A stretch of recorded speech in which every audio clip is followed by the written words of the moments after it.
समंदर की ये नीली चादर सिर्फ पानी नहीं है, ये जीवन है, अरबों जीवों का घर। पर इसी शांति के बीच छुपा है एक खौफनाक सच, व्हेल हंटिंग बिजनेस जो मरीन लाइफ को धीरे धीरे मौत की ओर धकेल रहा है। व्हेल समुद्र की सबसे विशाल और बुद्धिमान प्रजातियों में से एक।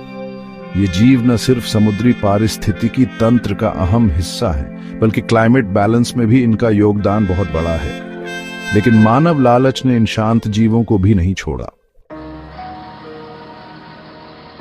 हर साल हजारों व्हेल्स को मारा जाता है, सिर्फ उनके मांस, तेल और हड्डियों के लिए। यह मल्टी बिलियन डॉलर इंडस्ट्री बन चुकी है। जापान, नॉर्वे और आइसलैंड जैसे देशों में इसे कल्चर कहा जाता है, लेकिन हकीकत में यह एक ऑर्गेनाइज्ड मैसेकर है। व्हेल सिर्फ शिकार नहीं है, वो एक कंप्लीट इकोसिस्टम को मेंटेन करती हैं। जब हम एक व्हेल मारते हैं, हम समुद्र के बैलेंस को बिगाड़ते हैं। 1950 से अब तक कुछ प्रजातियों की संख्या 90% तक घट चुकी है।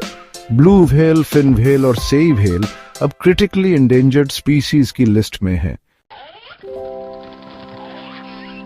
व्हेल शिकार सिर्फ मौत नहीं है, यह एक दर्दनाक प्रक्रिया है।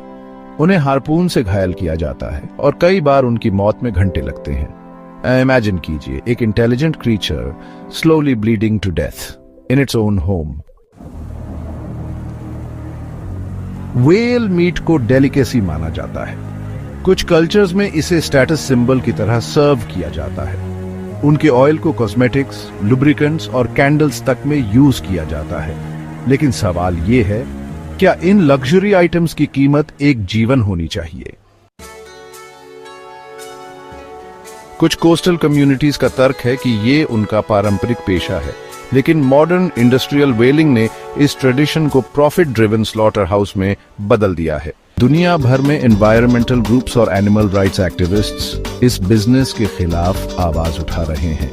ग्रीन पीस, सी शेपर्ड और कई लोकल एनजीओ समुद्र में गश्त लगाकर व्हेल्स की रक्षा कर रहे हैं। लेकिन ये लड़ाई आसान नहीं है, क्योंकि जहां प्रॉफिट है वहां एक्सप्लॉयटेशन भी है। 1986 में इंटरनेशनल व्हेलिंग कमीशन ने कमर्शियल व्हेलिंग पर बैन लगा दिया था।